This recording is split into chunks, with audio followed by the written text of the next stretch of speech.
Of the 49 victims of the Orlando massacre shooting, one of them was a potential basketball player here at Mercyhurst Northeast. Dozens of protesters chanting tonight for justice, not only for local violence, but for victims across the country. Despite the large amount of evidence presented during the case, the sister of Jonathan Beard says he is innocent until proven guilty. Veterans say this welcome home party tonight really shows the support of the community. Slobberfest today is raising money to keep these guys healthy and ready for adoption. Today, the EASE program allows kids to experience one of their first days out on the water. Today, these firefighters go into a real-life fire to make sure they are prepared for the worst. The 10th annual Roar on the Shore brings thousands of riders across the country to downtown Erie. The largest event in history. Local organizations have reached out to the Mill Creek Township supervisors to try and reopen this once popular golf course. Hundreds of people gather for another great Tuesday night listening to live music and a beautiful view of the water. The board is taking the first step in this long process to see if LECOM is still qualified as a nonprofit organization, and if they do, the board will reconsider. Some organizations and individuals are disagreeing with Trump's comments about a military family. The fans are going crazy tonight here at Buffalo Wild Wings for the final game of Cavs and Warriors. One man is dead and another person injured following a crash on Interstate 79. The Memorial Day accident happening just after 5 on one of the most heavily traveled holidays. An RV crushed by a tree after crashing into the ditch.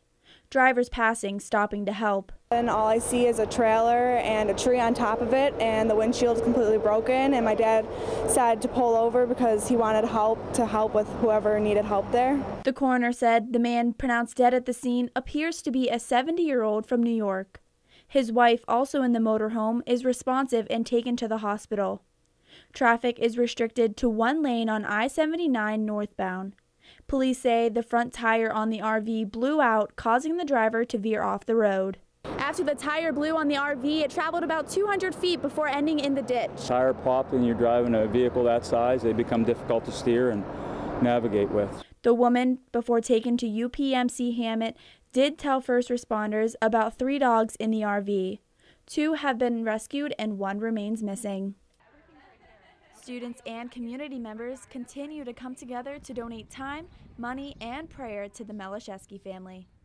Ian Melashewski is a Cathedral Prep student who suffered a traumatic spinal cord injury a few months prior during a wrestling tournament in Ohio.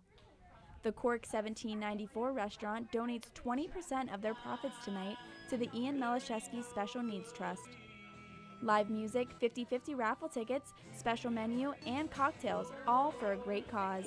A special Ian menu. Ian's known to eat the biggest thing on any menu that he has. So we have 3. We have a cowboy burger with a fried egg on it, and a brisket, a really giant Reuben, and a prime rib. Ian's mom, Hayley, is a waitress at the Cork and good friends with the owners. The business wants to open their restaurant to the public to earn as much support as possible. Ian has made an impact on many people, according to his aunt, Sarah Land. If it was just the fact of mind over matter or spirit that could get him up on his feet again, he would have walked out the hospital. Prep students have even donated t-shirts to sell tonight to increase the amount of benefits donated to Ian's Trust Fund. People have been so giving and so kind and so caring. You know, they just say, we want to do this for Ian. He is surprised to see all the love and support people are showing. Anyone who knows Ian is reaching out to help in any way they can. His aunt says he is getting stronger each and every day. Ian continues to fight in a Pittsburgh hospital to get back up on his feet, but the family needs help with rising medical bills. Congress members shoot down proposed gun regulations. We'll see what community members have to say. The political fallout continues following 4 failed votes in the Senate last night, which would have tightened gun control measures considering the Orlando nightclub shooting. The Boston bombing that happened a few years ago, they tried to get guns, they couldn't. So it worked on that aspect, but what did they end up doing? They made a bomb out of a pressure cooker and still killed people. The White House says it will support any bill using common sense measures to help keep guns out of the wrong hands. Folks we talk to are not leaning towards either side, but more in the middle. Locals are unsure of how much protection the government can provide with future gun laws. Internet sales, you don't know who's buying it. Gun shows, there should still be some form of waiting period of or proving at least who you are. I'm pro Second Amendment. I don't think it should be tampered with. This was the first attempt made by legislators to prevent another incident like the one in Orlando from happening, but Democrats say it won't be the last.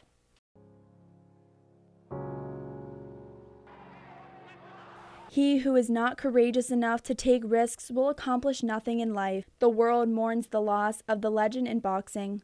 Muhammad Ali passes away Friday at 74 years old. He was such a warrior. He fought the best fighters in the world. Ali died in a Phoenix hospital. Reports say he was admitted the day before due to respiratory problems and died from organ failure. The three-time heavyweight champion battled Parkinson's disease. Absolutely, I tried to fight like him when I was a boxer, like him. Yeah, he was really out of this world. A great person. After the announcement of Ali's death, touching tributes poured in from people around the world. The connection here in Erie has locals left with heavy hearts today. He was a great fighter and a good person. Professional boxer Lou Bizzarro says Muhammad Ali was a fighter inside and out of the ring. Dan Barbender got the chance to drive Ali around Erie on his visits. It was his principles and his spirit. He brought a lot of spirit to the sport of boxing and to the world in general.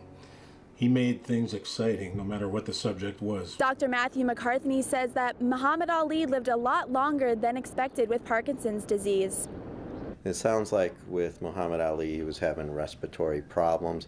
Pneumonia is a common cause of death for people with Parkinson's. If they get chest infections and things like that, they may not clear their secretions as well.